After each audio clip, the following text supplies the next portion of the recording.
அது வந்து கண்டிப்பா ஏற்றுக்கொள்ள முடியாது. பிரதானத்துவம் இந்த கூட்டத்தை கூட்டப்பட்டது. ஏன் இவ்வளவு பெரிய ஒரு கன்ஃபியூஷன்? நான் ரொம்ப சிம்பிளான ஒரு பர்சன். அவருக்கு வேற எந்த விதமான ரைட்ஸும் கிடையாது. நேர்பட பேசு நிகழ்ச்சிக்கு உங்கள் அனைவரையும் அன்போடு வரவேற்கின்றேன். இன்றைய நிகழ்ச்சியில் நாம் விவாதிக்க இருக்கக்கூடிய தலைப்பு என்பது, பிரச்சாரம் மேற்கொண்ட திரு விஜய் அவர்கள் சில விஷயங்களை மீண்டும் அழுத்தமாக பதிவு செய்திருக்கிறார். அது என்ன அப்படின்னா, மீண்டும் சொல்கிறேன், தாவேகா திமுக இடையேதான் போட்டி என சொல்லியிருக்கிறார்.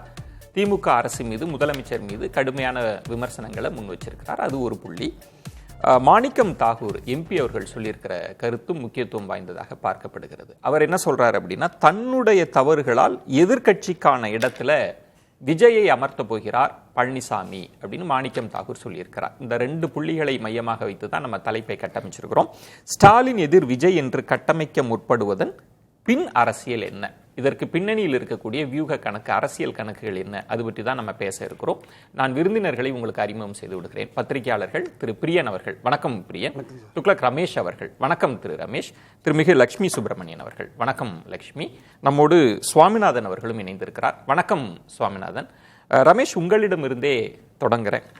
முதலமைச்சரை குறிவைத்து தான் சிஎம் சார், ஸ்டாலின் சார் அப்படின்னு சொல்லி ஏராளமான விமர்சனங்களை முன்வைக்கிற தன்மையும் நம்மளால பார்க்க முடிகிறது. திரும்பவும் சொல்றார், இது திமுக அணிக்கும் தாவேக்காவுக்கும், இன்னும் சொல்லணும்னா திமுக வெர்சஸ் தாவேக்கா அப்படின்னு பொசிஷன் பண்றாருல. என்ன கணக்கு இருக்கும்? இந்த அரசியல் எப்படி புரிஞ்சுக்கிறீங்க? இல்லை, அதிமுக பாரதிய ஜனதா கட்சியினுடைய கூட்டணி இறுதியான பிறகு கூட அதிமுகவினுடைய உட்கட்சி அல்லது அதிமுக தொடர்புடைய நீக்கப்பட்டவர்கள், இவர்கள் தொடர்பான விவகாரங்கள் தான் பொதுவெளியிலே ஒரு சர்ச்சையாக தொடர்ந்து போய்கொண்டிருக்கிறது.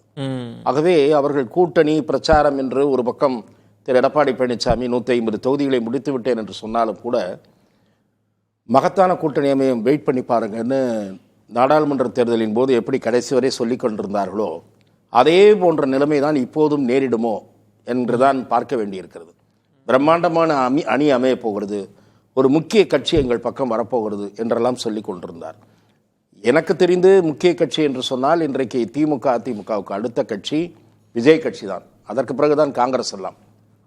ஸோ காங்கிரஸை பற்றி அவர் சொல்லியிருந்தால் கூட அது முக்கிய கட்சி அல்ல. அது தமிழக காங்கிரஸ் என்பது தமிழ்நாட்டில் இருக்கக்கூடிய திராவிட முன்னேற்ற கழகத்தினுடைய கிளை அமைப்பாக திரு செல்வை பெருந்தகை தலைமையில் செயல்பட்டு வருகிறது. அவர் திராவிட முன்னேற்ற கழகத்தினுடைய அமைப்பு செயலாளராக இருக்க வேண்டியவர் தமிழ்நாடு காங்கிரஸ் கட்சியினுடைய தலைவராக இருக்கார். அது ஒரு பக்கம் இருக்கட்டும். இன்றைக்கு தமிழகத்தில் ஒரு மாற்று சக்தியாக, மூன்றாவது சக்தியாக, மிக வலிமையான சக்தியாக திரு விஜய் உருவெடுத்திருக்கிறார். அவர் இரண்டாவது சக்தியாக நகர்வாரோ என்கிற கேள்விக்குறியும் எழுந்திருக்கிறது. அவருடைய சில பொதுக்கூட்டங்கள் வாயிலாகவே இந்த கேள்விக்குறி எழுந்திருக்கிறது. நீங்கள் திராவிட முன்னேற்ற கழகத்திற்கு எதிரான ஒரு விமர்சனத்தை, நெரேட்டிவை அவர் செட் பண்ணுவதை பற்றி நீங்கள் சொல்லுகிறீர்கள். கிட்டத்தட்ட சிஎம் முதல்வரை தான் குறி வச்சு. ஆமாம், அதாவது முதலமைச்சர் அவர்கள் வெளிநாடு சென்றதை பற்றி இவ்வளவு காட்டமாக அண்மை காலத்தில் விமர்சித்தவர் அவர்தான் என்று சொல்லக்கூடிய அளவுக்கு முன்பு அண்ணாமலை விமர்சித்து வந்தார். அவருடைய இடத்தை திரு விஜய் பிடிக்கிற அளவுக்கு, என்றால் அண்ணாமலை தமிழக அரசியலில் ஒரு பரபரப்பை தோற்றுவிக்கக்கூடிய ஒரு மைய புள்ளியா அவருடைய பதவிக்காலம் என்பது இருந்தது. இப்போ அந்த மாதிரி டேரிங்கா, அதுக்கு பேர் டேரிங்கா பேசுவது. அண்ணாமலை பல ஊழல் குற்றச்சாட்டுகள், பல சொத்து குவிப்பு புகார்கள், இவற்றையெல்லாம் வைத்துவிட்டு வாரங்கள் நான் நீதிமன்றத்தில் சந்திக்க தயாராக இருக்கிறேன் என்று சொன்னார். 2 பேர் தான் அவதூறு வழக்கு தொடுத்தார்கள். அவர் சொன்னது 15-20 பேர் மேலே. டிஆர் பாலும் இன்னொருத்தர் யாரோ போட்டிருக்காங்க. 2 வழக்கை தவிர யாரும் அவர் மேலே அவதூறு வழக்கு போட முன்வரவில்லை. மிரட்டி பார்த்தார்கள், ஆனால் போடலை. அது ஒரு பக்கம் இருக்கட்டும். அந்த நிலைக்கு போகிறார் இவர். நீங்கள் வெளிநாட்டில் முதலீடுகளை ஈர்க்க போனீர்களா, குடும்பத்தாருடைய முதலீடுகளை வெளிநாட்டில் செய்கிறீர்களா என்பதெல்லாம் மிக கடுமையான குற்றச்சாட்டு. ஆளுங்கட்சி இதற்கு வழக்கு போடுகிறதா, என்ன பண்ணுகிறதுன்னு நம்ம பார்க்க வேண்டும். அந்த இடத்தில் திரு ரமேஷ், எனக்கு ஒரு கேள்வி. இதே தானே திரு எடப்பாடி பழனிசாமி அவர்களும் முன் வச்சுட்டே இருக்கிறாங்க. இல்ல, திரு எடப்பாடி பழனிசாமி விமர்சனமும் இன்னும் கூர்மையா தானே அவரும் வச்சிருக்கிறார். திரு எடப்பாடி பழனிசாமியினுடைய விமர்சனம், அவருடைய பேச்சு முறை அல்லது அவருக்கு கூடுகிற கூட்டம், அதன் காரணமாக அது பெருசாக வரவில்லை. யாரும் டெய்லி அவரை லைவ்ல எடுக்கிறது இல்லை. விஜய் அப்படி லைவ்ல எடுக்கிறதே ஆளுங்கட்சிக்கு கொஞ்சம் உறுத்தலாகத்தான் இருக்கும். பெரும் கூட்டம் கூடுகிறது. இது என்ன வித்தியாசம் என்று சொன்னால், திராவிட முன்னேற்ற கழகத்திற்கு கரூர்ல கூடிய கூட்டமும் சரி, இதற்கு முன்பும் சரி, 1-2 தொலைக்காட்சி சேனல்கள் பேட்டி எடுத்ததே நான் பார்த்தேன். அதாவது அந்த கலைஞ்சி போற பெண்கள்கிட்ட எவ்வளோ கூட்டம் தாங்க, 200 ரூபா கொடுத்தாங்க, அப்படின்னு சொல்லுது. பொம்பளைங்க தாராளமாக முன் வந்து சொல்கிறாங்க. இதை நாம் பார்க்கிறோம். இதே நிலைமை அண்ணா திராவிட முன்னேற்ற கழக கூட்டம் சம்பந்தமாகவும் பேட்டி எடுத்தார்கள். எங்களுக்கு 250 ரூபா கொடுத்தாங்க அப்படின்னு. இப்படி விஜய் கட்சிக்கு நீங்கள் இதுவரை அந்த மாதிரி எதுவும் எடுத்து ஆடியோ வந்ததாக தெரியவில்லை. ஆனா கூட்டம் தன்னெழுச்சியாக வருகிற கூட்டம் ரெண்டாவது வாக்குகளா மாறுமா? இது விஜய் நடிகரை பார்க்கிறதுக்காக வர்றது அப்படி மாறாது என்று கூறுவதற்கில்லை. ஏனென்று சொன்னால் தமிழ்நாட்டினுடைய பிரபல வார இதழ், முன்னணி வார இதழ், அதுதான் நம்பர் 1 வார இதழ். அது இப்ப இல்ல, ஒரு 4-5 மாதங்களுக்கு முன்பு எடுத்த சர்வேலேயே மிகப்பெரிய அளவில் இளைஞர்கள், மிகப்பெரிய அளவில் பெண்கள், குறிப்பாக 19-20 வயதிலிருந்து 35 வயதுக்குள் இருப்பவர்கள் பெண்கள்ல, ஆண்கள்ல இன்னும் கம்மி ஏஜுக்குள்ள இருக்கிறவங்க 19லேருந்து 25க்குள்ள பார்த்தீங்கன்னா majority of them saying that we will vote for Vijay, we want a change என்று சொல்லுகிறார்கள். அது கமெண்ட்ல வந்திருக்கு, அவர்கள் பெயரோட போட்டோவோட அந்த பத்திரிகை வெளியிட்டு. ஆனா திரு ரமேஷ், இப்போ 38%, நீங்க 24 எடுத்து பாக்குறப்ப 20 + 18 அப்படின்னு ஒரு அணி கட்டி 38%ஓட இருக்கிற, இன்னும் அவங்க சட்டமன்ற தேர்தல்ன்றதுனால அதிமுகவுக்கு கூடுதல் அட்வான்டேஜ் எல்லாம் இருக்கிறப்ப அந்த இடத்துல தாவேகா வந்துரும்லாம் சொல்ல முடியுமா? 20 + 18 + 38 என்று நீங்கள் கூறுகிற கணக்கை நான் ஏற்கவில்லை. திரு எடப்பாடி பழனிசாமியும் அதை கூறியிருக்கிறார். அதில் நிறைய கழிக்க வேண்டியிருக்கிறது. திரு அமித்ஷா அவர்களும் கூறியிருக்கிறார், நிறைய கழிக்க வேண்டியிருக்கிறது. நீங்கள் அதிமுக அணியில பாட்டாளி மக்கள் கட்சி இருந்தது, ஒன்றுபட்ட பாமக இருந்தது, பாரதிய ஜனதா அணியில அதை கழிக்க வேண்டும். அதிமுக அணியில தேமுதிக இருந்தது, அதை கழிக்கணும். திரு டிடிவி தினகரன் அவர்கள் பாஜக அணியில ஓபிஎஸ் டிடிவி தினகரன் இருந்தார்கள். அவர்கள் போட்டியிட்ட காரணத்தினால் சில தொகுதிகளில் டெபாசிட் இழந்தார்கள். ஆகவே இப்படி இருக்கிறதெல்லாம் கிடைக்காம அந்த 38 கணக்கு எப்படி இருக்கும்? இது ஒரு பக்கம். இரண்டாவது, என்னை போன்ற சில அரசியல் விமர்சகர்கள் பார்வை என்னன்னா, அண்ணாமலை காரணமாக பாரதிய ஜனதாவுக்கு ஒரு ஓட்டு வந்தது, பிகாஸ் ஆஃப் அண்ணாமலை. இப்ப அது இல்ல, அது மைனஸ் ஆகக்கூடிய வாய்ப்பு இருக்கிறது. பேசலாம். அவரை மாற்றுவதில் அதிருப்தி அடைந்திருக்கக்கூடிய பாரதிய ஜனதாவை ஆதரிக்க முன்வந்த வாக்காளர்கள், புதிதாக ஆதரிக்க முன்வந்த வாக்காளர்கள் இப்போது அவர் வெளியே போகக்கூடிய அந்த அணிக்கு சார்பில்லாமல் வெளியேறக்கூடிய, அதுலயே டிவைட் ஆயிருக்காங்க. இப்ப நானும் கூட களத்துல போய் சில இடங்கள்ல பேசினேன். பேசும்போது அவர்கள் என்ன சொல்லுகிறார்கள், எங்கள் தொகுதியில பாஜக நின்னா ஒருவேளை போட்டா போடுவோம், ஒருவேளை போட்டா போடுவோம், அதிமுக நின்னா போட மாட்டோம். பிரியன், இப்போ ரமேஷ் அவர்கள் சொல்ற இடம்ன்றது, இப்ப விஜய் அவர்கள் முதல்ல போட்டியே திமுகவுக்கும் தாவேகாவுக்கும் தாங்க முதல்ல சொன்னப்ப அப்படிலாம் சொல்லலாங்க, எவ்வளவு காலம் ஆண்ட கட்சி இருக்கு, இங்க களம்ன்றது திமுக அதிமுக தான், வேற யாரும் வர முடியாது, எத்தனையோ கிட்டத்தட்ட 48 கட்சி வந்திருக்கு திமுகவுக்கு எதிராலாம் அப்படிலாம் சொல்லப்பட்டது. ஆனா ரமேஷ் அவர்கள் சொல்றது அதிமுக பாஜக அணி அது ஜெல் ஆகல, அந்த 38% இருக்குமான்னு தெரியல, கூடுகிற கூட்டம் அப்படிலாம் வச்சு ஒன்று சொல்றார். களம் அப்படி மாறிடுச்சா? இவ்வளவு காலம் திமுக அதிமுகன்னு இருந்தது, திமுக தாவேக்கான்னு மாறிடுச்சா என்ன? மாறிடுதுன்னு சொல்ல முடியாது. அந்த மாறுகின்ற திசையை நோக்கி போகிறதான்ற ஒரு சந்தேகம் இருக்கு. ஆக்சுவலாக சந்தேகம் இருக்கு. ஏன்னா அதுக்கு காரணம் ரமேஷ் சொன்ன மாதிரி தான். அதிமுக பலவீனமாக இருக்குது, அதிமுக கூட்டணி பலவீனமாக இருக்குது.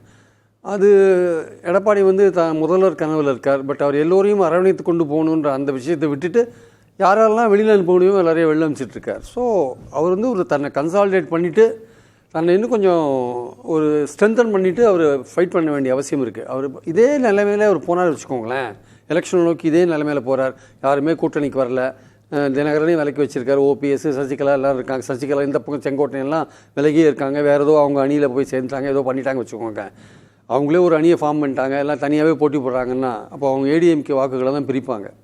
அப்போ ஏடிஎம்கே வாக்குகளை பிரிக்கும்போது விஜய் அவர் கன்சாலிடேட் பண்ணுவார். ஸோ விஜய் இன்றைக்கி பண்ணிருக்கிற ஒரு விஷயம் என்னென்னா, திமுக எதிர்ப்பை கூர்மைப்படுத்துவது.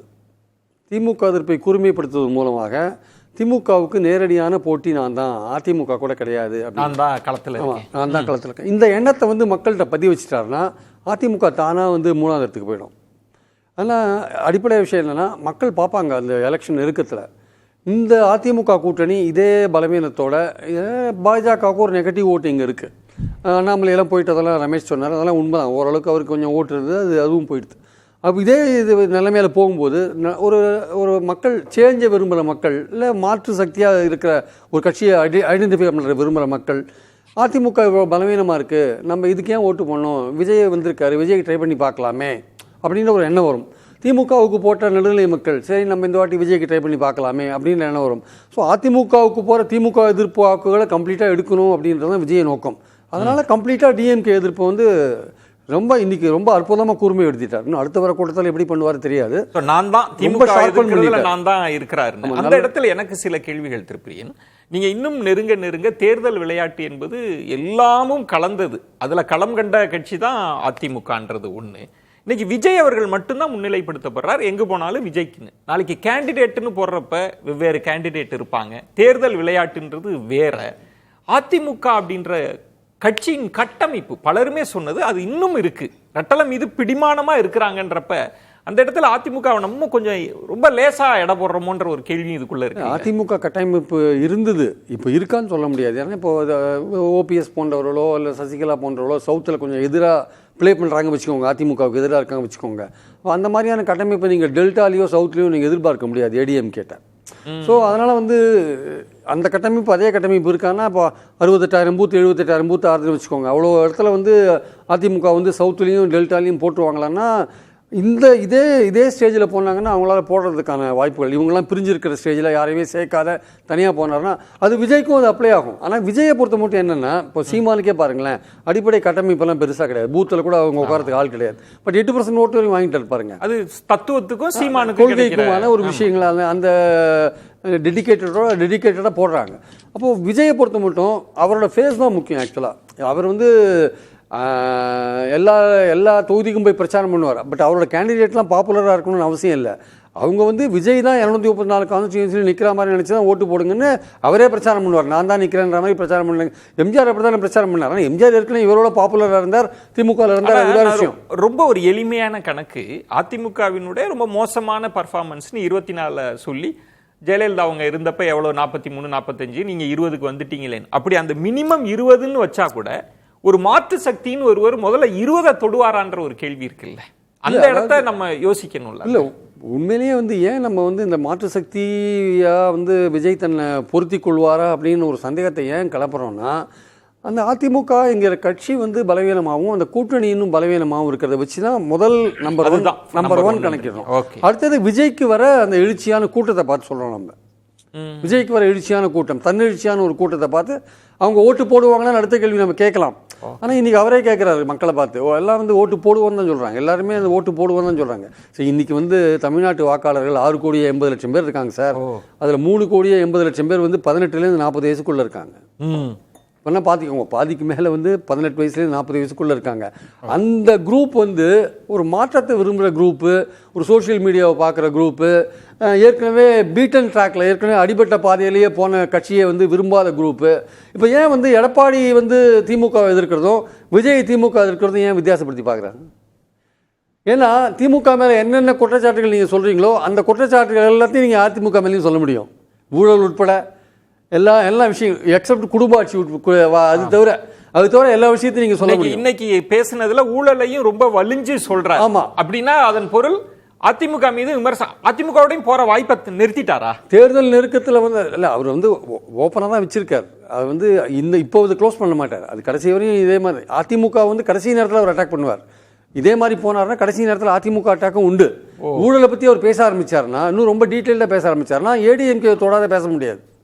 இல்லை, அங்கேயும் ஊழலாக இருக்கிறதுனால அதையும் தொட்டு தான் பேசுகிறோம். அப்போது நடுநிலையாக பார்க்குற மக்களுக்கு திமுகவுக்கும் அதிமுகவுக்கும் பெரிய வித்தியாசம் இல்லை. இப்போ திமுகவை நோக்கி பல விஷயங்கள் இவர் வைக்கிறார் சார் விஜய். திமுக இதுக்கெல்லாம் பதில் இருக்குது. எங்களுக்கு 11.1 வளர்ச்சி இருக்குது, நாங்கள் இந்த வளர்ச்சி இந்த திட்டங்கள்லாம் நாங்கள் கொண்டு வந்திருக்கோம், நாங்கள் இதுவரை 72 லட்சம் பேருக்கு உற்பத்தி துறையில் வேலை கொடுத்துருக்கோம், நீங்கள் அதிமுக ஆட்சியில் 32 லட்சம் பேருக்கு தான் கொடுத்தீங்க, இங்கே இந்தியாவிலேயே தமிழ்நாட்டில் தான் தொழிற்சாலை அதிகமாக இருக்குது, இங்கே தான் பெண்கள் அதிகமாக வேலை செய்கிறாங்க, நாங்கள் 10,32,200 கோடி FDI கொண்டு வந்திருக்கோம், நாங்கள் இதில் 32 லட்சம் பேருக்கு வேலை கொடுத்தோம். பல விஷயங்கள் அவங்க சொல்லுவாங்க சார். அது ப்ரோ இன்குமென்சியில் அவங்க ஓட்டை கலெக்ட் பண்ணுறதுக்கு ஓரணியில் திரள்வோம்னு சொல்லி ஓட்டை கலெக்ட் பண்ணுறதுக்கான விஷயங்கள் கையில் எடுக்கிறாங்க.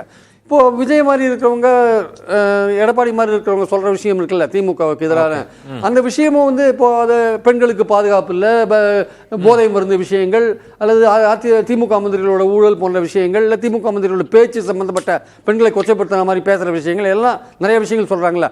அதில் விஜய்க்கும் அதிமுகவுக்குள்ள வித்தியாசம் என்னன்னா, அதிமுக ஏற்கனவே சொல்லி அழுத்து போன விஷயம். ஆனால் புதுசாக வந்திருக்க ஒருத்தர் சொல்லும்போது மக்கள்கிட்ட எடுபடுது. லட்சுமி, உங்கள் பார்வை என்ன?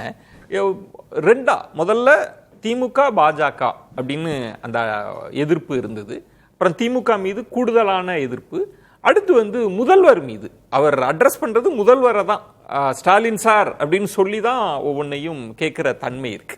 இதன் பின் அரசியல் என்னன்னா, 2 பத்திரிகையாளர்கள்ன்றது அதிமுக இடத்தை அவர் குறிவைக்கிறார். கிட்டத்தட்ட அந்த திசையை நோக்கி போகுது அப்படின்றது. அப்படிதான் அவங்க கணக்கு இருக்கலாம். களம் அப்படி இருக்கா? களமும் அதை தான் சொல்லுதா? கடந்த வாரம் திருச்சியில் நடந்த முதல் கேம்பெயின், அந்த ஃபர்ஸ்ட் கூட்டம் நடக்கும்போது அவங்களுக்கு வந்த கூட்டம் அதிகமாக இருந்தது. அவரால் பேச முடியல. நான் நினச்சேன் ஒரு கட்டத்துலேயும் இது மாதிரி அவங்களால ஆர்கனைஸ் பண்ண முடியாமல் இருக்குமோ அப்படின்னு. ஆனால் கடந்த வாரம் நடந்ததை ஒரு பாடமாக எடுத்துக்கிட்டு இந்த வாரம் இந்த திருவாரூர்லேயும் நாகப்பட்டினத்துலேயும் நடந்த இந்த கூட்டங்களை அவங்க ரொம்ப டிசிப்ளின் பண்ணிட்டாங்க. இன்னும் அடுத்தடுத்த கூட்டங்கள் இன்னுமே மாறிடும் அப்படின்னு நினைக்கிறேன். அப்போ பொலிட்டிக்கலாக எப்படி மாறணுமோ அதற்கான பாடங்களை ஒரு கட்டத்துலேயும் கற்றுக்குறாங்க. அப்போ க்ளோஸ் டு எலெக்ஷன்ஸ் டிவிகேயால் பெரிய அளவில் பெர்ஃபார்ம் பண்ண முடியும் அப்படின்றத இன்னைக்கு சொல்கிறாரு. ரெண்டாவது, அவர் இன்னைக்கு பேசக்கூடியது எல்லாமே அந்த தொகுதி சார்ந்ததாக இருந்தாலுமே அல்லது அந்த மாவட்டம் சார்ந்ததாக இருந்தாலுமே அவர் ஆளுங்கட்சியை எதிர்த்து கேள்வி கேட்கணும். ஆளுங்கட்சிக்கு எதிரான மனநிலை மக்கள்கிட்ட இருக்கக்கூடிய அந்த மனநிலையில் அதை கேபிட்டலைஸ் பண்ணணும் அப்படின்றதுக்காக ரொம்ப அழகாக ஸ்ட்ராட்டஜைஸ் பண்ணியிருக்காங்க. இன்றைக்கி நாகப்பட்டினத்தில் பேசுனது கூட நாகப்பட்டினம் கவர்மெண்ட் காலேஜை பற்றி கேட்குறாரு, அங்கே இருக்கக்கூடிய மீனவர் பிரச்சனையை பேசுகிறாரு. அப்படி மாவட்டம் சார்ந்த பிரச்சனைகளை எல்லாத்தையும் பேசுகிறாரு. மீனவர்களுக்காக பேசுகிறதா இருக்கட்டும், இல்லை மீன் பதப்படுத்தப்படும் தொழிற்சாலைகள் பற்றி பேசுகிறதாக இருக்கட்டும், அல்லது கச்சத்தீவு பற்றி பேசுகிறதாக இருக்கட்டும், ஈழத்தமிழர்கள் பற்றி பேசுகிறதாக இருக்கட்டும், இறால் பண்ணைகளை முறைப்படுத்தணும்னு சொல்கிறாரு, அலையாத்தி காடுகளை பற்றி பேசுகிறாரு, வெளிநாட்டில் முதலீடான்னு கேட்குறாரு. இப்படி டிஎம்கேவை எதிர்த்து ஒரு கட்டத்துலையும் ரொம்ப ஷார்பன் பண்ணி அந்த ரொம்ப அழகாக ஸ்ட்ராட்டஜைஸ் பண்ணி தான் இன்னைக்கு கூட்டத்தில் பேசியிருக்கார். திருவாரூர்லேயும் அதே போல தான். திருவாரூரில் தன்னை ஒரு விவசாயியாக அல்லது விவசாயிகளினுடைய நண்பனாக காட்டுறதுக்காக பச்சைத்துண்டு போட்டுக்கிறாரு, தலையில் நெத்தியில் பச்சைத்துண்டை எடுத்து கட்டிக்கிறாரு. இது மாதிரி இன்னைக்கு ரொம்ப அழகாக டிவிகே டிஎம்கேக்கு எதிராக அவரை பொசிஷன் பண்ணியிருக்காங்க. ஆனால் அவருக்கு எழுதி கொடுத்தவர்கள் அல்லது அவருக்கு இந்த பகுதிகளில் என்னென்ன பிரச்சனைகள் இருக்குது இதெல்லாம் நம்ம பேசணும் அப்படின்னு சொல்லி கொடுத்தவங்க இன்னும் கொஞ்சம் கிரவுண்டில் என்ன நடக்குது அல்லது என்ன நடந்திருக்கு இந்த 5 ஆண்டுகளில் இல்லை 10 ஆண்டுகளில் என்ன நடந்திருக்கு அப்படின்றத கொஞ்சம் இன்னும் கொஞ்சம் ஸ்டடி பண்ணியிருக்கலாம். இன்னும் கொஞ்சம் ஸ்டடி பண்ணிட்டு இன்னும் ஷார்பன் பண்ணியிருக்கலாம் அட்டாக்கை. அவங்க இப்போ ஒருவேளை அடுத்த வாரம் அதையும் கற்றுப்பாங்களோ என்னவோ எனக்கு தெரியல. உதாரணத்துக்கு கவர்மெண்ட் மரீன் காலேஜ் இங்கே இல்லை, அதாவது மரைன் காலேஜ் இல்லை இங்கே, நீங்கள் ஒரு பல்கலைக்கழகம் கொண்டு வந்திருக்கலாம்ல அப்படின்னு சொல்கிறேன். ஏற்கனவே பல்கலைக்கழகம் அமைக்கப்பட்டு அந்த பல்கலைக்கழகத்துக்கு ஜெயலலிதாவினுடைய பெயர் சூட்ட வேண்டும் என்று சொல்லி அதுக்கு சட்டமன்றத்தில் ஒரு பில் பாஸ் பண்றாங்க. அந்த பில்லை கவர்னர் அப்ரூவ் பண்ணாம 10 பில் அப்ரூவ் பண்ணாம இருந்ததுல அதுல ஒரு பில்லு ஜெயலலிதா பேர்ல அந்த மெரைன் காலேஜை எஸ்டாப்ளிஷ் பண்ணணுன்றது. அப்போ ஏற்கனவே அங்கே பல்கலைக்கழகம் இருக்குது, யூனிவர்சிட்டி இருக்குது. அந்த யூனிவர்சிட்டிக்கு இன்ஃப்ராஸ்ட்ரக்சர் மற்றது எல்லாமே வராம போனதுக்கான காரணம் என்னன்றதையும் அவர் அங்க பேசியிருக்கலாம். லட்சுமி, இந்த இடத்தில் நீங்க சொல்றதுல அந்த பேச்சில் இருக்கிற போதாமைகள் எல்லாம் கடந்து அவர் வராரு, விவசாயிகள் பிரச்சனையை அட்ரஸ் பண்றார், பச்சை துண்டு போட்டிருக்காரு அப்படின்னா, இதற்கு முன்பு தன்னை ஒரு விவசாயியாகவே ஐடென்டிஃபை பண்ண பழனிசாமி அவங்க இருக்காங்கல்ல. நம்ம அந்த இடம்ன்றது ஒண்ணு இருக்குல்ல, அதை தாண்டினாதானே திமுக. இன்னைக்கு விஜய்க்கு இருக்கக்கூடிய இந்த கூட்டமோ கிரேஸோ 2010 திமுக ஆட்சிக்கு எதிராக இருந்த ஒரு மனநிலையை கேபிட்டலைஸ் பண்ணுறதுக்காக ஜெயலலிதா அவங்களோட பிரச்சாரத்தை கோயம்புத்தூரில் தொடங்கும் போது, அதுக்கு அடுத்தது மதுரையில் ஒரு பொதுக்கூட்டம் நடத்தும் போது எப்படி ஒரு எழுச்சி இருந்ததோ அது போல ஒரு மனநிலை இன்னைக்கு இருக்கக்கூடிய இந்த கூட்டத்தில் என்னால் பார்க்க முடியுது. இதை ஒதுக்கிட முடியாது. ஆனால் அவரே இன்னைக்கு கேட்குறாரு, நீங்கள் எல்லாம் ஓட்டு போடுவீங்களா, இது வாக்குகளாக மாறுமான்னு எல்லாரும் பேச ஆரம்பிச்சிருக்காங்க, நீங்கள் எல்லாரும் ஓட்டு போடுவீங்களா அப்படின்னு கேட்குறாரு. ஸோ விஜய்க்கும் சரி அவரோடு இருப்பவர்களுக்கும் சரி அப்படி ஒரு அச்சம் இருக்கிறது. என்னை பொறுத்த வரைக்கும் அதிமுக இன்னைக்கு நாகப்பட்டினத்தில் அவர் பேசின பகுதி, அவர் பேசின இஷ்யூஸ் எல்லாமே அதிமுக வாக்கு வங்கியாக இருக்கக்கூடிய அங்கே இருக்கக்கூடிய 3 வில்லேஜஸ், அந்த 3மே ரெட்டலை ஓட்டு தான் எப்போதுமே. நம்பியார் நகர், நாகூர் பட்டினச்சேரி, அது மாதிரி இன்னொரு பகுதி, 3 பகுதியும் பெரும்பாலும் ரெட்டைலைக்கு ஓட்டு போடக்கூடியவர்கள் தான். அவங்களுக்குள்ளே பிரச்சனைகளை எல்லாத்தையும் பேசும்போது அவர் வந்து அதிமுக என்ன டோன்ல பேசுவாங்களோ, ஏடிஎம்கே எப்படி வந்து அவங்களோட கரிஸ்மாட்டிக் லீடரை வச்சு ஏற்கனவே, அதாவது ஜெயலலிதா இருந்த காலத்திலையும் எம்ஜிஆர் இருந்த காலத்திலையும் எப்படி வந்து கேபிட்டலைஸ் பண்ணாங்களோ அதே மாதிரியான ஸ்டைலை இன்னைக்கு கையில் எடுத்திருக்காரு. திமுக எதிர்ப்பு பேசக்கூடிய அதாவது மனநிலை எப்போதுமே திமுக எதிர்ப்புனா அது வந்து அதிமுக அல்லது ஆன்டி டிஎம்கே ஓட்ஸ் எல்லாம் ஏடிஎம்கே கிட்ட தான் இருந்திருக்கு. ஆனா இப்ப அதை வந்து தாம் பக்கம் திருப்புறதுக்கான என்ன வழிகள்ன்றத விஜய் கையில் எடுக்க ஆரம்பிச்சிருக்காரு. ஆனா அவருக்கு வந்து கரிஸ்மாவும் கை கொடுக்குது. ரமேஷ், இதுல முக்கியமானது திரு பழனிசாமி அவர்கள்ட்ட நேர்காணல் செஞ்சப்ப இந்த மாற்று அப்படின்றப்ப மக்கள் எடை போடுவாங்க, யார் பழைய ஆட்சி இருக்கு அதெல்லாம் எடை போட்டு தான் பார்ப்பாங்க, அது எங்களுக்கு தானே இயற்கையாகவே அந்த வாக்கு எங்களுக்கு தானே கிடைக்கும் அப்படின்ற ஒரு நம்பிக்கையை பழனிசாமி அவங்க தெரிவிச்சாங்க.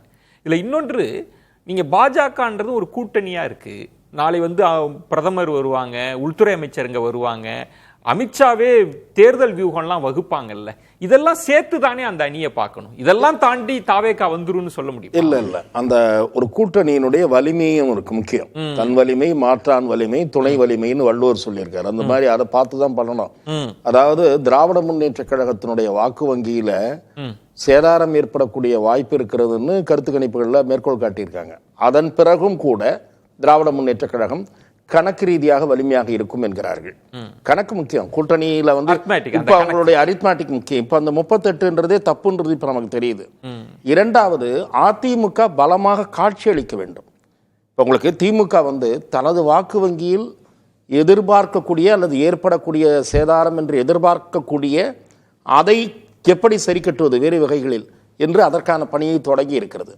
ஒரு உதாரணமாக சொல்லுவதானால், இந்த நேரத்தில் கடுமையான நிதி நெருக்கடி இருக்கக்கூடிய இந்த நேரத்தில், இந்த அரசாங்கம் நிதி நெருக்கடியில் பயணித்துக் கொண்டிருக்கிற நேரத்தில் மகளிர் உரிமை தொகையில் விடுபட்டவர்களுக்கு பணம் தரணும்னு கணக்கெடுப்பை நடத்த சொல்லி இருக்கிறார் முதலமைச்சர். இந்த கணக்கெடுப்பு தீவிரமாக கீழ்மட்டத்திலே திராவிட முன்னேற்ற கழகத்தினரும் ஈடுபடுகிறார்கள், அரசாங்க அதிகாரிகளும் ஈடுபடுகிறார்கள். ஆக என்னை பொறுத்தவரை அதை நான் ஏற்கவில்லை. அது வந்து நிதி பொறுப்பின்மையாகாது. நிதி செலவினம் வந்து இது வந்து அரசாங்கம் கஜானாவை திறந்து விடுகிற வேலை. ஆனால் இதன் மூலமாக ஒரு பகுதி ஓட்டு கிடைக்கும். விடுபட்ட மகளிருக்கு அந்த தொகை கிடைக்கும் போது அவர்களுடைய ஓட்டு கிடைக்கின்ற ஒரு எதிர்பார்ப்பு இருக்கு. அதே மாதிரி லாஸ்ட் மினிட்ல இன்னொரு அதிருப்தி செக்ஷனை சரி பண்ணக்கூடிய முயற்சியிலும் திராவிட முன்னேற்ற கழக அரசு இறங்கக்கூடும் என்று பத்திரிகைகள் யூகிக்கின்றன, பத்திரிகையாளர்கள் யூகிக்கிறார்கள். அந்த தரப்பு என்பது அரசு ஊழியர்கள் தரப்பு. உங்களுக்கு அந்த பழைய ஓய்வூதிய திட்டத்தை செயல்படுத்த வேண்டும் என்பதுதான் நீண்ட நாள் கோரிக்கையாக இருக்கிறது. அதையும் செய்யறாங்கன்னு வைங்க. சோ இத அவர்கள் என்ன இழப்பு ஏற்படும் என்று கருதுகிறார்களோ அதை காம்பன்சேட் பண்ண முடியும். நீங்கள் என்ன பண்றீங்க? கான்ட்ராஸ்டா பாத்தீங்கன்னா, நீங்கள் இழப்பை சரி கட்டுகிற முயற்சியிலும் இல்லை, புதிய கூட்டணி வரும் வரும் குடுகுடுப்பைக்காரன் மாதிரி சொல்லிக் கொண்டிருக்கிறீர்களே தவிர அதற்கான வாய்ப்புகளும் தெரியவில்லை. விஜய்க்கான வேறு சவால் இருக்கிறது. நான் இதை சொல்ல பேசலாம். சுவாமிநாதன், இதுல அதிமுக சார்பான பிரதிநிதிகள் இல்ல, அவங்க இருந்தா சுவாமிநாதன் கேக்குதா? சுவாமிநாதன் கேக்குதா? இணைப்பு சிக்கல் இருக்குன்னு நினைக்கிறேன், மன்னிக்கவும் சுவாமிநாதன், நான் மீண்டும் வரேன். பிரியன், இந்த இடத்துல வந்து அதிமுக பிரதிநிதிகள் இருந்தா அவங்க அந்த நம்பிக்கைகளை சொல்லி இருப்பாங்க. இந்த இடம் தான் நாளை வந்து ஒரு அணி எப்படி அமைய போகுது அப்படின்னு நமக்கு தெரியல. அது இல்லாம முன் யுகத்துக்கு வரமா, ஒருவேளை வந்து 2019 அணியே கூட ஏடிஎம்கேவால கொண்டு வர முடிகிறது, பாமக ஒரு வேளை வரலாம், தேமுதிக அப்படி வந்துட்டா அவங்களுக்கு அந்த இடம் இருக்கும்ல பிரியன்? கண்டிப்பாக வந்துட்டா வந்து திமுகவுக்கு எதிராக அவங்க தான் ஒரு மாற்று சக்தியாக இருக்காங்க அப்படின்ற ஒரு எண்ணம் மக்கள், இது பெர்செப்ஷன் தான் முக்கியம். ஆக்சுவலாக அந்த பெர்செப்ஷன் தான் முக்கியம். இப்போ வந்து மக்களோட பார்வையில் வந்து அதிமுக வலிமையேற்று இருக்கு, அதோட கூட்டணி யாரும் சேர மாட்டேன்றாங்க, பாஜகவுக்கு ஒரு நெகட்டிவ் ஓட்டிங் இருக்கு அப்படின்ற எண்ணம் இருக்கும்போது இது வந்து திமுக ரீப்ளேஸ் பண்ணுறதுக்கான சக்தி வாய்ந்ததா இருக்கா இல்லைன்ற ஒரு கேள்வி வருது. அந்த பெர்செப்ஷன் ரேஞ்சு தான் ஆக்சுவலாக பார்வை அளவில் நம்ம அதை பார்க்குறோம். நம்ம அப்போ திரு பழனிசாமி அவர்கள் ஏன் இந்த சூழலை உணராம இருக்கிறாங்களா? ஏன்னா இப்ப முன்பு ரமேஷ் அவர்கள் சொன்ன மாதிரி, நீங்களும் சொன்ன மாதிரி, யாருமே தேவையில்லை, வேண்டாம், எங்களால தனிச்சே ஜெயிக்க முடியுன்ற நம்பிக்கையை அவர் வெளிப்படுத்துறதா? அப்ப எப்படிதான் புரிஞ்சுக்கிறது? அதை இல்ல, நம்பிக்கை இல்லை, அது மூட நம்பிக்கை. அது ஆக்சுவலா ஒரு அரசியல்வாதிக்கு அது நம்பிக்கை தானேங்க. அதுதானேங்க அரசியல் மூட நம்பிக்கைங்க. அந்த அதிமுக ஒன்றுபடணும் தான் நம்ம சொல்லிட்டு இருக்கோம். நம்ம அதை புரிஞ்சுக்காம அவர் செயல்பட்டு இருக்காரு. மக்கள் பார்வையில் நீங்க வந்து ஒன்றுபட்டு இருந்தால் தான் அது வந்து உங்க கட்சி பலமா இருக்கும். நீங்கள் அது இல்லை நானே வெற்றி பெறுவேன்னு சொன்னீங்கன்னா நீங்கள் எத்தனை எலெக்ஷனில் வெற்றி பெற்றீங்க சொல்லுங்கள்? 19 நீங்கள் சந்திச்சுட்டு இருக்கீங்க. நீங்கள் அந்த 75 இடங்கள் வாங்கினோன்னு அந்த கூட்டணியோடு சேர்த்து வாங்கின அதை மட்டும்தான் சொல்லிட்டு இருக்கீங்க. கடந்த நாடாளுமன்ற தேர்தலில் நீங்கள் என்ன வாங்கினீங்க? நீங்கள் தமிழ்நாட்டிலே 2 கோடி உறுப்பினர்கள் வச்சுருக்கீங்கல்ல, ஏதாவது ஒரு தொகுதியில் உங்களால் வின் பண்ண முடியுதா? உங்களுக்கு எதிராக போட்டி போட்ட தினகரனும் ஓபிஎஸும் சுயேட்சை சின்னத்தில்னு உங்களுக்கு விட உங்கள் கட்சியை விட அதிகமான ரெட்டையிலை விட அதிகமான ஓட்டு வாங்கினாங்களே. அதெல்லாம் நாகர்கோவிலில் நீங்கள் கன்னியாகுமரியில் 4வது இடத்துக்கு நீங்கள் போனீங்களே. அப்போ நீங்கள் பலவீனத்தை அதை கேட்டால் பார்லிமெண்ட் எலெக்ஷனாகவே இருக்கலாம். ஆனால் நீங்கள் பண்ண பிரச்சாரம் என்ன? ஸ்டாலின் ஆட்சி எழுத்து தான் நீங்கள் முழுக்க பிரச்சாரம் பண்ணீங்க. அதை பார்லிமெண்ட் எலெக்ஷன் மாதிரியா பண்ணீங்க நீங்கள். அதனால நீங்கள் முதல்ல தன்னுடைய பலவீனம் என்னன்னு உணரணும் சார். அந்த பலவீனத்தை எப்படி சரி பண்ணுறதுன்னு உணரணும். பேசலாம். அது உணராத போது பலன் கிடைக்காது. ஆக்சுவலி சுவாமிநாதன், இப்போ தன் பலம் மாற்றாரோட பலம் இதெல்லாம் உணர்ந்து தான் தேர்தலையும் வியூகம் வகுப்பாங்க. ஒரு பக்கம் விஜய் திமுக எதிர்ப்பை ரொம்ப தீவிரமாக முன்னிறுத்துகிறார். திமுக கூட்டணியினுடைய பலமாக பேசப்படுகிற இடத்துல பிரியன் அவர்கள் போன்றவர்கள் இன்னும் பலருமே சொல்வது திமுக ஆட்சிக்கு எதிரான அலை இருந்தாலும் முதல்வரினுடைய பிம்பம் அவங்களுக்கு கை கொடுக்குது அப்படிதான் நமக்கு கருத்து கணிப்புகளும் சொல்லுது. அந்த பிம்பத்தின் மீது குறிவைத்து தான் தனது விமர்சனங்களை முன்வைக்கிறார். இது என்ன மாதிரியான விளைவுகளை ஏற்படுத்த போகிறது? அதான் கேள்வி. இப்ப தானாக சேர்ந்த கூட்டம் அப்படின்னாலும் அதை அரசியல்ல அறுவடை செய்ய முடியுமா? ஒண்ணு. இதையெல்லாம் கவனிக்கிற பழனிசாமி அவங்க என்ன செய்ய போறாங்கன்றதையும் நம்ம சேர்த்து தான் பார்க்க வேண்டியிருக்கு. இந்த அரசியலை நீங்க எப்படி புரிஞ்சுக்கிறீங்க? நிச்சயமாக விஜய் அவர்களுக்கு இன்னைக்கு ஒரு தன்னெழுச்சியா ஒரு பெரிய இளைஞர்கள் படை வருது. அதுல கடுகளவுல கூட சந்தேகம் இல்லை. எந்த விதமான பணமும் கொடுக்காம தன்னெழுச்சியாக ஒரு தமிழகத்தோட எந்த ஊருக்கு போனாலும் ஒரு பெரிய படை வருகிறது. பிரியன் சார் அவர்கள் குறிப்பிட்டதை போல இன்றைக்கு நம்முடைய தமிழக முதல்வர் மு.க. ஸ்டாலின் என்பது ஒரு அகில இந்திய அரசியல் இன்னைக்கு ஒரு மிக குறிப்பிடத்தகுந்த ஒரு முகமாக இருக்கார். அப்ப அந்த முகத்தை கேள்விக்குள்ளாக்குற பொழுது அகில இந்திய அளவுல விஜய் அவர்களுடைய விஷயமும் ஒரு பேசு பொருளாகவும் கவனிக்கப்படும். அந்த பிம்பத்தை கேள்விக்குறியாக்கலாம், எல்லாம் ஓகே. ஆனா இவர் மிக முக்கியமா விஜய் அவர்கள் குறிப்பிடக்கூடியது, தொடர்ந்து அவர் சொல்லக்கூடியது கூட்டாட்சி, ஆட்சியில் பங்கு, அதிகாரத்தில் பங்கு எல்லாம் ஒரு ஜனநாயகத்தன்மையான செயல் அப்படிங்கறத பத்தி ரொம்ப அடிக்கோடிட்டு காட்டுறாரு. ஆனா பாருங்க, அவரே ஒவ்வொரு ஊரா பிரச்சாரம் செய்யறப்ப அந்த பஸ்ல அவர் மட்டும் தான் நிக்கிறார்.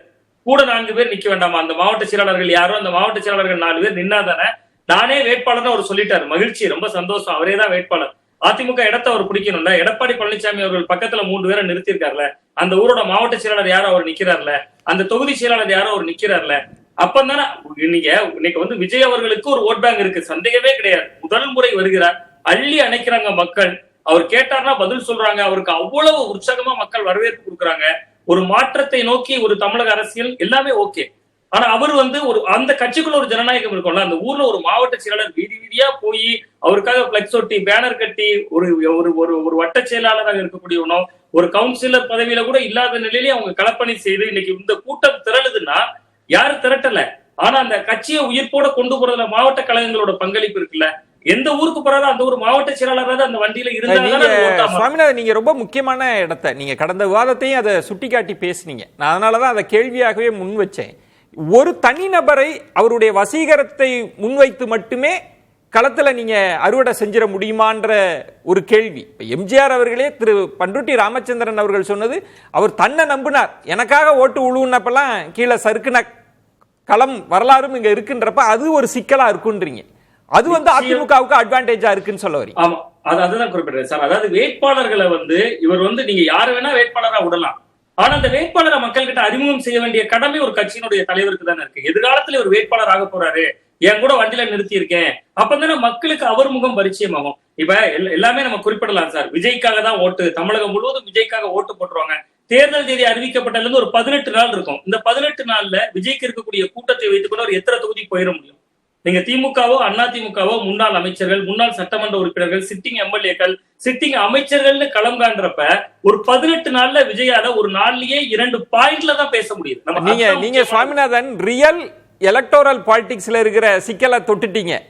இதெல்லாம் அவர் எப்படி கடந்து வந்தாதான் கண்டிப்பா திமுகவா தாவேகாவான்னு பொசிஷன் பண்ண முடியும்ன்றீங்க. கண்டிப்பா சார், கண்டிப்பா. ஏன்னா நீங்க வேட்பாளர்களுக்கு ஒரு ஓட் பேங்க் இருக்கு சார். என்னதான் விஜய் அவர்களுக்கு ஒரு பெரிய மாசு இருந்தாலும், நான் இன்னொன்னு கூட இப்ப திமுக எதிர் தாவேகா அழகா ஒரு விஷயம் இன்னைக்கு விஜய் அவர்கள் பேசினார். நான் மொத்த அந்த உரையிலையும் நாகப்பட்டினம் உரையிலையும் அது ரொம்ப முக்கியமான உரையா நான் ஒரு விஷயம் பார்த்தேன்.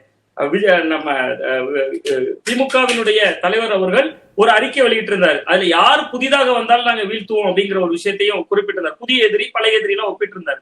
அதை கோடிட்டு காட்டுற விதமா அவர் ஒரு விஷயம் பேசினார். ரஜினிகாந்த் அவர்கள் கூட அதை இளையராஜா இசை வெளியீட்டு விழா அதுல ரஜினிகாந்த் அவர்கள் கூட அதை குறிப்பிட்டாரு இளையராஜா அவர்களுடைய நிகழ்ச்சியில. இன்னைக்கு விஜய் பேசுகிற பொழுது நாகப்பட்டினத்துல சொல்றாரு, நாங்க புதுசு இல்ல கண்ணா புதுசு இல்ல அப்படின்னு சொல்லிட்டு அந்த ஒரு விஷயத்த சொல்றாரு. நாகப்பட்டினத்துல 2011 நான் போய் போராடி இருக்கேன் அப்படிங்கக்கூடிய ஒரு விஷயத்தை குறிப்பிட்டார். இதெல்லாம் அவர் ஒரு அஜெண்டா கிரியேட் பண்றாரு விஜய். தனக்கும் திமுகவுக்கும் தான் போட்டி என்று அவர் சொல்றாரு. இதைதானே போன பாராளுமன்ற தேர்தலில் அண்ணாமலை சொல்லிட்டு இருந்தாரு. எங்களுக்கும் திமுகவுக்கும் தான் போட்டி, எங்களுக்கும் திமுகவுக்கும் தான் போட்டின்னு அண்ணாமலை சொன்னாரு. தேர்தல் முடிவுகள் என்ன இருந்துச்சு? பிரபலத்தன்மை இல்லாத வேட்பாளர்கள், பணமே செலவு பண்ணல. அதிமுக பெரிய அளவுல செலவு பண்ணல போன பாராளுமன்ற தேர்தல். சட்டமன்ற தேர்தல் அசுரபலமா செலவு பண்ணுவாங்க. அதை மட்டும்தான் அவங்க நம்புறாங்க. நீங்க ரொம்ப முக்கியமான இடத்தை நகர்த்தி இருக்கிறீங்க, நம்ம அதையுமே பேசணும்னு. லட்சுமி, கடந்த சட்டமன்ற தேர்தலில் 21 திரு பழனிசாமி அவர்கள் ஒரு வியூகத்தில் ஒரு நுணுக்கமான வேலைப்பாடு செஞ்சாங்க. நீங்க அணியா பெருசா இருந்தாலும் கூட வலுவான கேண்டிடேட்டை நிறுத்தினாங்க. அது அதிமுகவுக்கு கை கொடுத்தது. அதை தான் சுவாமிநாதன் சொல்றார், கேண்டிடேட்டுக்கு ரொம்ப முக்கியம். நீங்க பூத் கமிட்டியில மெம்பர் போடலாம், ஆனா அவர் மக்களோடு எவ்வளவு பரிச்சயமா இருக்கிறாரு, அதெல்லாம் ஏடிஎம்கே இருக்கிறாங்கல்ல, அந்த கட்டமைப்பை அவ்வளவு எளிதில் தாவேக்காவால தள்ளிட்டு அந்த இடத்துக்கு அவங்களால வந்துட முடியுமா? இல்லை, தாவேக்காவுக்கு கட்டமைப்பு இல்லைன்னு சொல்லி நம்ம டிஸ்மிஸ் பண்ணிட முடியாதுன்னு நினைக்கிறேன். தாவேக்காவுக்கு அவங்க ஒரு கட்டமைப்பை உருவாக்கியிருக்காங்க. அதனால தான் அந்த கோயம்புத்தூர்ல நடத்தின பூத் லெவல் ஏஜென்ட்ஸ் அறியப்பட்டிருக்காங்களா? ஆனா சாமிநாதன் சொல்றது போல அவருடைய கட்சியில் இருக்கக்கூடிய ஒரு மாவட்ட செயலாளர் கூட நீங்க அவரை தாண்டி ஆனந்த் அவர்களையோ அல்லது ஆதவ் அர்ஜுனா இல்ல நிர்மல்குமார் இல்ல இப்ப புதுசா சேர்ந்திருக்கக்கூடிய அந்த ஐஆர்எஸ் ஆபீசர் அருண் இவங்களை தாண்டி அந்த கட்சியில இருக்கக்கூடிய வேறு யாரோட முகமும் உங்களுக்கும் தெரியாது, எனக்கும் தெரியாது. ஒருவர் கூட வெளியில ஒரு அந்த பகுதியில் இருக்க மக்கள் கிட்ட கூட பெரிய அளவுல பரிச்சயம் இல்லாத அல்லது பேசாத மாவட்ட செயலாளர்களாக தான் இருந்திருக்காங்க. இதை தாண்டி அவங்க கட்சிக்குள்ளாக ஒவ்வொரு மாவட்டத்திலையும் நிறைய இடங்கள்ல நிறைய பிரச்சனைகள் இருக்கு. ஏன்னா அவங்க ரசிகர் மன்றங்களாக இருந்து இயக்கமாக மாறினதெல்லாம் ஓகே, அங்கே கீழே நிறைய இடங்கள்ல நிறைய வேலைகள் எல்லாம் செய்திருக்கோம். இன்னைக்கு நாகப்பட்டினத்தில் அவர் பேசும்போது கூட சொல்லியிருக்கேன், நான் இந்த இடத்துக்கு ஒன்றும் புதுசு கிடையாது, நான் இங்கே ஏற்கனவே போராட்டம் நடத்தியிருக்கேன். அவர் போராட்டம் நடத்தினதே அவர் சொன்னாதான் மக்களுக்கு ஞாபகம் வரும். அந்த இடத்துல பல வருஷம் ஆச்சு. 2014 இருந்து இன்னைக்கு 11 ஆண்டுகளுக்கு முன்பே நான் மக்கள் பணி செய்திருக்கேன். அவர் மக்கள் பணி செய்திருக்கிறார். அனிதா இறந்தப்போ போயிருக்காரு. அதே மாதிரி தூத்துக்குடியில ஸ்னோலின் வீட்டுக்கு போயிருக்காரு. இல்லைன்னு சொல்ல, இப்ப கள்ளக்குறிச்சியில கள்ளசாராய சாவுகளுக்கு பிறகு அங்க நேரடியாக போயிருக்கிறார். ஆனா அவர் அங்க போன பிறகு அந்த ஒரு இஷ்யூவை மட்டும் பேசிட்டு அத்தோட அதை விட்டுறாங்க. அதற்கு பிறகு அதை எடுத்துட்டு போறதுக்கு தாவேக்காவில் இருக்கக்கூடிய தலைவர்களோ அல்லது அவருக்காக எழுதி கொடுக்கக்கூடிய ஸ்ட்ராட்டஜிஸ்ட்கோ இல்லை அவர் கூடவே வண்டியில் பயணம் செய்யக்கூடியவர்களுக்கோ யாருக்குமே அது கிரவுண்ட்ல அது எப்படி இருக்கும், மக்கள் மத்தியில் அது என்னன்றது தெரியல. அதனாலதான் இன்னைக்கு நிறைய இடங்கள்ல பேசுனது கூட, திருவாரூர்ல பேசுனதும் சரி, அதே போல நாகப்பட்டினத்துல பேசுனதும் சரி, நிறைய இடங்கள்ல நிறைய பாயிண்ட்ஸ் ரொம்ப தப்பு. டேட்டாவும் இல்லை. இந்த 15 ஆண்டுகள் 10 ஆண்டுகள்ல என்ன நடந்திருக்கு, அதுக்கு பிறகு என்ன மாற்றங்கள் வந்திருக்கு. இன்னைக்கும் திருவாரூர் மெடிக்கல் காலேஜை பத்தி பேசுறாரு. அதே போல திருவாரூர்ல பல்கலைக்கழகத்தை பத்தி பேசுறாரு. அது மத்திய பல்கலைக்கழகம். மத்திய பல்கலைக்கழகத்துக்கு யார் பதில் சொல்லணும்? இது மாதிரியான விஷயங்கள் எல்லாம் மேம்போக்கா வெறும் திமுகவை மட்டும் திட்டணும் அப்படிங்கிறது அவருடைய எண்ணம். இதுல தாவேக்காவுல இருக்கிற விமர்சனமா முன்வைக்கிறது அந்த ரசிகர்கள் கூட்டம் அது அரசியல் மயப்படுத்தப்படல, அவர் பேசுவதை கூட கேட்கல, விஜய் தாவேக்கான் தான் கத்துறாங்கன்ற ஒரு விமர்சனம் இருக்கு. நீங்க கீழ்மட்ட தலைவர்கள் எப்படி வேண்டுமானாலும் பேசினாலும், அது கருணாநிதி அவங்க காலமா இருக்கலாம், ஜெயலலிதா அவங்க காலமா இருக்கலாம், ராமதாஸ் அவங்க காலமா இருக்கலாம், அறிக்கைகள் ரொம்ப ஸ்ட்ராங்கா இருக்கும். நீங்க அதுக்குள்ள அவ்வளவு புள்ளி விவரங்கள், இது ரொம்ப மேம்போக்காலாம் இருக்கிறப்ப இந்த போதாமைகளோடெல்லாம் 2வது இடம் அப்படி களத்தை கொண்டு வந்துட முடியுமா? இல்ல, சில புள்ளி விவரங்கள் பல தலைவர்களுடைய அறிக்கையில தவறுகளோட வந்திருக்கு. நான் ஏதோ விஜய் மட்டும்தான் அப்படின்னு, பெரிய தலைவர்களுடைய அறிக்கைகளில் பேச்சுக்களில் தவறுகள் நிகழ்வதை நாம் பார்த்துருக்கிறோம். அதை விட்டுரும். திரு சாமிநாதன் அவர்கள் சொல்றது ஒரு முக்கியமான கருத்து தான். அந்த ஊரில் அந்த கட்சியினுடைய முகம் யார் என்று அறிமுகப்படுத்த வேண்டும். நான் அதைத்தான் அதனுடைய ரிலேட்டடாக சில விஷயங்கள் சொல்ல வேண்டும் என்று உங்களிடம் நான் தெரிவித்தேன். அதாவது தேர்தல் கள அனுபவம் என்பது மிக முக்கியமான ஒரு பாயிண்ட்டு. இங்கே திராவிட முன்னேற்ற கழகத்திலையும் சரி, அண்ணா திராவிட முன்னேற்ற கழகத்திலையும் சரி, ஒரு 80 வேட்பாளர்கள் என்னுடைய கணிப்பில், என்னால் பலருடைய பெயர்களை என்னால் சொல்ல முடியும், ஒரு 20-30 பேரை டக்குன்னு சொல்ல முடியும். அதில் ஒரு 60-70 பேராவது குறைந்தபட்சம் கோடிக்கணக்கில் செலவு செய்யக்கூடியவர்கள், பணத்தை பற்றி கவலைப்படாமல் வெற்றி ஒன்றே இலக்கு என்ற நோக்கத்தோடு செயல்படக்கூடியவர்கள். 2 கட்சியும் எழுதி வைத்துக் கொள்ளுங்கள், சட்டமன்ற தேர்தலில் வாக்காளர்களுக்கு பணம் தர போறாங்க. அது எவ்வளவு என்ற தொகைதான் வந்து கேள்வி, பேசு பொருளா ஒரு காசிப்பா இருக்கே தவிர 2 பெரிய கட்சிகளும் கஜானாவை திறந்து வைத்துக் கொண்டு வாக்காளர்களை சந்திக்க காத்திருக்கின்றன. இவர் அந்த இடத்துல என்ன செய்ய போகிறார், இவருடைய வேட்பாளர்கள். இன்னொன்று, திரு சாமிநாதன் கூறியது போல நீங்கள் மக்களிடம் ஓரளவு அறிமுகப்படுத்தி அவர் உற்சாகம் பெறுவது மட்டுமல்ல, அவர்களும் அறிமுகம் பெறுவது மட்டுமல்ல, ஒரு ஸ்ட்ராங்கான ஆட்களாக நீங்கள் தேர்ந்தெடுக்க வேண்டும். நீங்கள் வந்து என்ன இருந்தாலும் ஒரு கட்சி மாற்று வேட்பாளர் போடும், அது வேற விஷயம். இவங்க பர்ச்சேஸே பண்ணுவாங்க, ஆளை அந்த லெவலுக்கு போவாங்க. பெரிய கட்சியிலே அது நடந்திருக்கு. அதுதான் சொல்றேன், வேட்பாளரையே விலை பேசுவார்கள். ஏனென்றால் அவர்களுக்கு அந்த தொகையெல்லாம் பெரிய விஷயமே கிடையாது. ஆகவே அது அந்த ஆஸ்பெக்டை இவர் எப்படி மீட் பண்ண போகிறார், அது எப்படி பலனளிக்காமலும் போகலாம். ஒரு வேவ் மாதிரியான எலெக்ஷன், ஒரு அதிருப்தி ஒரு பெரிய அளவுல எழுகிறதுன்றவங்க பணத்தை வாங்கிட்டு மாத்தி போடுவாங்க. பட் அது ஆனா இன்றைக்கு ஒரு குறிப்பிட்ட பகுதி இளைஞர்கள் மிக தீர்மானமாக இருக்கிறார்கள் விஜய்க்கு ஓட்டு போடுவது என்று. எனக்கு தெரிந்து சில வீடுகள்ல குடும்பத்தாரை நிர்பந்திக்கிறார்கள் விஜய்க்கு தான் இந்த முறை போட வேண்டும் என்று. சுவாமிநாதன், எலக்டோரல் பாலிடிக்ஸ்ல இருக்கிற போதாமைகள், சவால்கள் ஒருபுறம் பேசினாங்க ரமேஷ் அவங்க, லட்சுமின்றதெல்லாம். இதெல்லாம் தாண்டி இந்த ஃபர்ஸ்ட் லெவல் ஃபேஸ்ல வந்து அவர் அதிமுகவை ரீப்ளேஸ் பண்றதுதான் அவரோட பிரதான நோக்கமா இருக்கா? அப்படிதான் காய்களை நகர்த்துறாரா? நிச்சயமா அவருடைய இலக்கு அதிமுக இடத்தை பிடிக்கிறதா. அவருக்கு தெரியும் முதல் தேர்தல்ல நம்ம வந்து ஒரு முதல்வராயிட முடியாது, வெற்றி நமக்கு வசப்படாது என்பது நிச்சயமா தாவேகாவினருக்கு தெரியும். அவர்களுடைய இலக்கு இந்த தேர்தல்ல அதிமுக இடத்தை பிடிக்கிறதா. ஒரு சின்ன உதாரணம் மட்டும் சொல்ல ஆசைப்படுறேன் சார். ஒரு திரைப்படம் இருக்கு சார், அந்த திரைப்படத்துல ஒருவர் கதாநாயகனா நடிப்பாரு. அதுல கிட்டத்தட்ட ஒரு 200-250 பேர் உழைப்பாங்க. ஒரு துணை ஆசிரியர்ல இருந்து பல்வேறுபட்ட நபர்கள் உழைப்பாங்க. சின்ன கேரக்டர் பண்றவரு, சைடு ரோல் பண்றவரு, எல்லாரும் உழைப்பாங்க.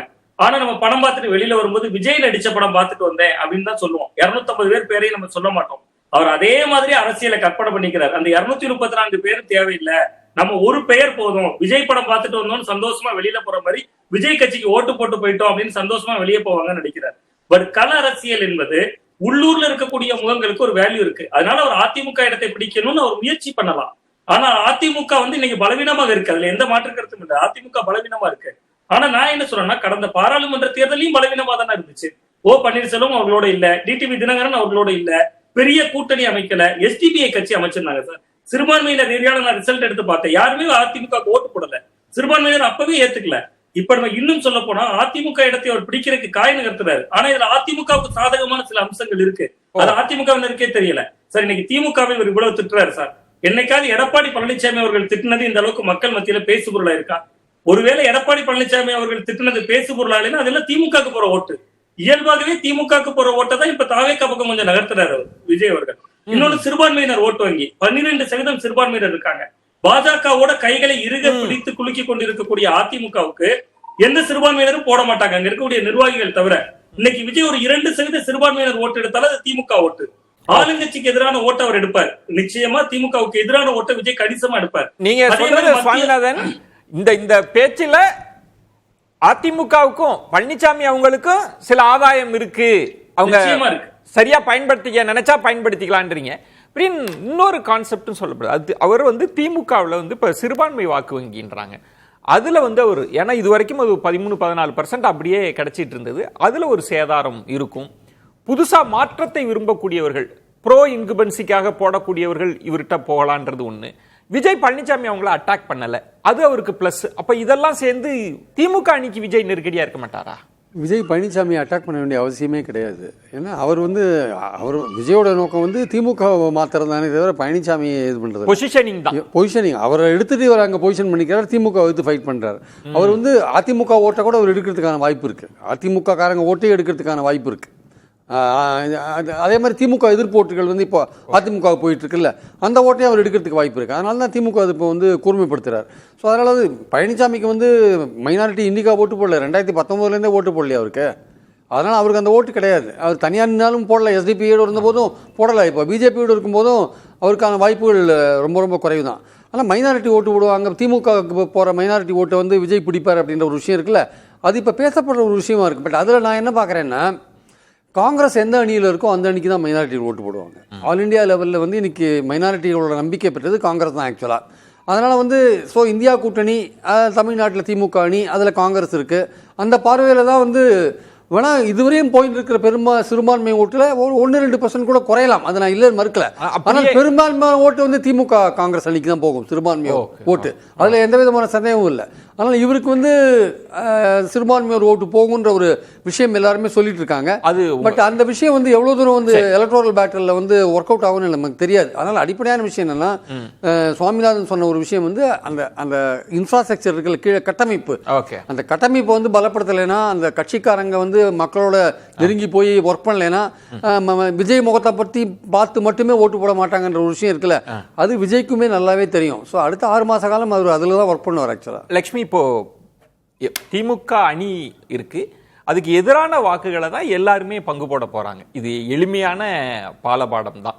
இப்ப விஜய் அவர்களும் கோர்ஸ் கரெக்ஷன் பண்ண போறார், பழனிசாமி அவங்களும் பண்ணுவாங்க, பாஜகவும் யோசிக்கும். அப்படின்னா களம் இன்னும் நிறைய சுவாரஸ்ய தருணங்களை சந்திக்க இருக்கா? ஆமா, நாளாக ஆக இன்னும் அணிகள் மாறலாம். ஆனா என்னை பொறுத்த வரைக்கும் திமுக அணியில பெரிய மாற்றம் இருக்காது. அதிமுகவில் இருக்கக்கூடிய சில ஃபேக்ஷன்ஸ், இப்போ என்டிஏ கூட்டணியிலிருந்து வெளியேறிய சிலர், இது மாதிரி டிசம்பர் ஜனவரிக்கு அப்புறம் தாவேக்காவோடு சேர்ந்து பணியாற்ற முடியும் அப்படின்ற ஒரு எண்ணத்தில் இருக்கக்கூடிய தலைவர்களும் இருக்காங்க. ஒருவேளை போட்டி அதிமுக உருவானா கூட உருவாகலாம். அந்த போட்டி அதிமுக விஜய்க்காக களத்தில் இறங்கி பணியாற்றக்கூடிய சூழல் வரலாம். என்னை பொறுத்த வரைக்கும் சில கட்சிகள் ஒரு பகுதியிலையும் எங்கெங்கெல்லாம் கொஞ்சம் பவர்ஃபுல்லான, அதில் வந்து கொஞ்சம் மக்கள் மத்தியில் இல்லை வந்து எலக்ட்ரல் பாலிட்டிக்ஸ் தெரிஞ்ச, தேர்தலில் எப்படி ஒர்க் பண்ணணும்னு தெரிஞ்ச தலைவர்கள் இருக்காங்களோ அவங்களையெல்லாம் தன் பக்கம் சேர்த்துக்க முடியும்ன்ற எண்ணம் அவர்களோட பேச்சுவார்த்தையிலும் விஜய் கட்சி ஈடுபட்டு இருக்கிறது. இதில் சந்தேகம் இல்லை. எல்லாரையும் வந்து பேசிக்கிட்டு தான் இருக்காங்க. இது வந்து தேர்தல் நெருக்கத்தில் அதுக்கான வேலைகள் எல்லாம் தொடங்கும்னு நினைக்கிறாங்க. நான் நினைக்கிறேன் ஒருவேளை டிசம்பர் இல்லை ஜனவரிக்கு பிறகு அந்த மாற்றங்கள் வந்து வரலாம். ஆனால் விஜயை பொறுத்த வரைக்கும் அவர் என்ன பண்றாருன்னா, தன்னை வந்து பிஜேபி, ஆன்டி பிஜேபி அல்லது ஆன்டி டிஎம்கேன்ற இடத்துல மட்டும் தன்னை பொசிஷன் பண்ணிடக்கூடாது. அதையும் தாண்டி தமிழ்நாட்டு மக்களுக்கு எல்லாரும் கொண்டாடுற ஒரு தலைவராக இருக்கணும், அல்லது மக்கள் ஏற்றுக்கொள்ளக்கூடிய ஒருவராக இருக்கணும்னு சொல்லிதான் ஒரு இடத்துலயும் போகும்போது அங்க இருக்க கோயில சொல்றது. அடுத்து இன்னைக்கு வந்து வேளாங்கண்ணி சர்ச்சை சொல்றாரு. ஆமா, தான் வந்து மதசார்பற்றவன் அப்படிங்கிற மாதிரி தன்னை வந்து பொசிஷன் பண்ணிக்கணும்னு நினைக்கிறாரு. இது எவ்வளவு காலத்துக்கு இது எடுபடும் தெரியல. இனி வந்து பாரதிய ஜனதா கட்சியும் திமுகவும் சரி, பாரதிய ஜனதா கட்சியும் சரி, மற்ற தமிழ்நாட்டில் இருக்கக்கூடிய மற்ற சின்ன சின்ன கட்சிகள் ஒவ்வொருத்தரும் அவங்க பேசக்கூடிய அரசியலை வெளியில் எடுத்தாங்கன்னா அதற்கு பிறகு எல்லாருக்கும் பதில் சொல்ல வேண்டிய கட்டாயத்திற்கு வந்துருவார். ரமேஷ், இதுல இப்ப இன்னொரு நம்ம பிரதான கதாபாத்திரம்ன்றது பாஜக ரோல் என்னன்றது. நம்ம அதை பேசாம 26 பேச முடியாது இல்லையா? அவங்க விஜயனுடைய இந்த கூட்டம் இதெல்லாம் பார்த்து அவங்க கைகளை நகர்த்த மாட்டாங்களா? நிச்சயமாக. எனக்கு கிடைக்கிற தகவல், பாரதிய ஜனதா கட்சியினுடைய மேலிடம் பழைய தேசிய ஜனநாயக கூட்டணியை கட்டமைக்கிற முயற்சியில் நவம்பர் மாதத்திற்கு பிறகு இதில் கவனம் செலுத்தும். தமிழக அரசியலின் பக்கம் பாரதிய ஜனதா கட்சியினுடைய தலைமையின் கவனம் முழுவதுமாக தமிழகத்தின் பக்கம் திரும்பும் என்கிறார்கள். அதைத்தான் திரு பிரியன் அவர்களுடைய கருத்திலிருந்து நான் தொடர வேண்டும் என்று நினைத்தேன். பாரதிய ஜனதா, அதிமுக 2 கட்சிகளிலும் நாடாளுமன்ற தேர்தலிலும் போது சில கட்சிகள் இருந்தன. அவர்களை bringing them back to the fold, அந்த வேலையை பாரதிய ஜனதா கட்சியினுடைய தலைமை நிச்சயமாக எடுக்கும் என்கிறார்கள், கையில் எடுக்கும் என்கிறார்கள். அதிலே வந்து இந்த விலகியவர்கள், விலக்கப்பட்டவர்கள், இவர்களை சேர்ப்பது பற்றி அறிவுறுத்தப்பட்டிருக்கிறது. அவர்கள் சொல்றது வந்து என் கட்சிக்கு நான் தலைமை இல்ல, அது வந்து கட்சிக்கு அமித்ஷா தலைமை. அதுதான் நான் சொல்லுகிறேன். அதிமுகவில் இவர்களை இணைத்துக் கொள்ளுங்கள் என்று கேட்பது வேறு. இவர்கள் இந்த அணியில் இடம் பெறுவார்கள், அப்போதுதான் இந்த அணி வெற்றி பெற முடியும் என்று வலியுறுத்துவது வேறு. 2021 இதே தவறைத்தான் செய்தீர்கள், அதை திரும்பவும் செய்யாதீர்கள் என்று பாரதிய ஜனதா கட்சியினுடைய தலைமை அறிவுறுத்தும் என்கிறார்கள். அதைத்தான் திரு பிரியன் அவர்கள் கூறியது போல தாவேகா வர்சஸ் திமுக என்று விஜய் முன்னிறுத்துகிற அந்த கான்செப்ட் அல்லது நெரேட்டிவ் எப்போது மாறக்கூடிய சூழல் உருவாகும் என்றால், பாட்டாளி மக்கள் கட்சி 2ஆக பிரிந்திருந்தாலும் அன்புமணி அவர்களுடைய பிரிவு தான் மெஜாரிட்டியாக இருக்கிறது. சோ அந்த கட்சி தேமுதிக, பிரிந்த அதிமுக இவர்கள் சேரும் போது விஜய்க்காக எதிர்பார்க்கப்படுகிற ஓட்டில் கூட சரிவு ஏற்படலாம். பர்செப்ஷன் பேட்டில் 2 மிகப்பெரிய அணிகளா உருவாகலாம் அப்படின்னு சொல்லியிருக்கீங்க. சுருக்கமா இந்த விஜய் தாவேகாவினுடைய இந்த அரசியலினுடைய நகர்வின் நீட்சி எப்படி போகும்னு நினைக்கிறீங்க? சுருக்கமா சம பண்ணலாம். இல்லை, அதாவது சார், போன வாரம் அவர் முதல் சுற்றுப்பயணம் முடித்த உடனே நம்ம ஒரு விவாதம் வச்சோம். அப்போ நான் சொன்னேன், எடப்பாடி 140 கூட்டங்களுக்கு போயிட்டு வந்ததை ஒரே கூட்டத்தில் காலி பண்ணிட்டார் விஜய் அப்படின்னு. 2வது கூட்டத்தில் மீண்டும் அதை கன்ஃபார்ம் பண்ணியிருக்காரு. எடப்பாடி எத்தனை கூட்டம் போனாலுமே விஜய் வந்து ஒரு காம்படிட்டராக வந்துருக்காருன்றது தான் மக்கள் வந்து இப்போது விஜயை வந்து பார்க்க ஆரம்பிச்சிட்டாங்க. அதை வந்து ஒரு இம்ப்ரெஷன் வந்து கிரியேட் ஆகிடுது. இவர் ஒரு போட்டியாளராக வருவாரோ ஏடிஎம்கேக்கு, திமுகவுக்கு ஒரு போட்டியாளராக இவர் தான் வருவாரோன்னு ஒரு எண்ணத்தை வந்து கிளப்பிட்டார். அது உண்மையிலேயே நடக்குமா நடக்காதா, இதெல்லாம் ஓட் ஆகுமான்றதெல்லாம் ஒரு கேள்விக்குறி. ரமேஷ், இப்போ காங்கிரஸ் எம்பி மாணிக்கம் தாகூர் கூட தாவேகா வந்துருச்சுன்றத அப்படி சொல்லுவது, அங்கீகரிப்பது வந்து மறைமுகமா அதிமுக பாஜக அணியை பலவீனப்படுத்துற உத்தியோ? அந்த இடத்துல இவங்க இருந்தா நமக்கு நல்லது. காங்கிரஸ்ல வந்து இதை தாண்டி கூட ஒரு பார்வை இருக்கு. ஆனா அது எடுபடாது. காங்கிரஸ்ல ஒரு சாரார் தாவேகாவுடன் போனா நல்லா இருக்கும், ஒரு தமிழக அரசியல்ல 67 விட்ட இடத்த மறுபடியும் பிடிக்கலாம்னு நினைக்கிறாங்க. ஆனா Congress high command will not heat to that demand. Rajeshkumar அது வெளிப்படையாவே சொல்றாரு. வேற 1-2 பேர் இருக்காங்க அந்த குரூப்ல. எல்லாம் பேசுறாங்க. இல்ல, அது இருக்கலாம். என்னை பொறுத்தவரையில அவங்க வந்து அதிமுக கூட்டணி வலிமையானால்தான் இவருக்கு வந்து விழற ஒட்டுல சேதாரம் வரும். இல்லைன்னா இவர் ஸ்பாயிலரா இருக்க போறாரா, இல்ல இவர் ஒரு ரோலை எடுப்பாரான்றது இவர்கிட்ட சில கட்சிகள் சேர்ந்தாதான் முடியும். வெறும் விஜயால மட்டுமே முடியும். எனக்கு நீங்க எப்படி பாக்குறீங்க அடுத்த நகர்வு நீச்சி இது எப்படி போகுன்றது? விஜய் இந்த டிசம்பர் மாதம் வரைக்கும் வாரம் சனிக்கிழமை ஒவ்வொரு பகுதியில் இருக்கக்கூடிய பிரச்சனைகளையும் திமுகவுக்கு எதிராக இன்னும் தன்னை வந்து பொசிஷன் பண்ணிக்கணும், டிஎம்கே வர்சஸ் டிவிகேன்னு பொசிஷன் பண்ணுன்ற வேகத்தை இன்னும் வேகப்படுத்துவார். ஆனால் என்னை பொறுத்த வரைக்கும் பாரதிய ஜனதா கட்சி பீகார் தேர்தல் முடிந்ததுக்கு பிறகு தமிழ்நாட்டு அரசியலில் ஒரு மிகப்பெரிய கவனத்தை செலுத்தும். அப்படி கவனம் செலுத்தும் போது கள அரசியல் வேறு விதமாக மாறும். சுவாமிநாதன், அப்படியே பாஜக பீகார் தேர்தலுக்கு பின் அப்படின்னு சேர்த்தா காட்சிகள் எப்படி மாறும்? சுருக்கமா சொல்லுங்க.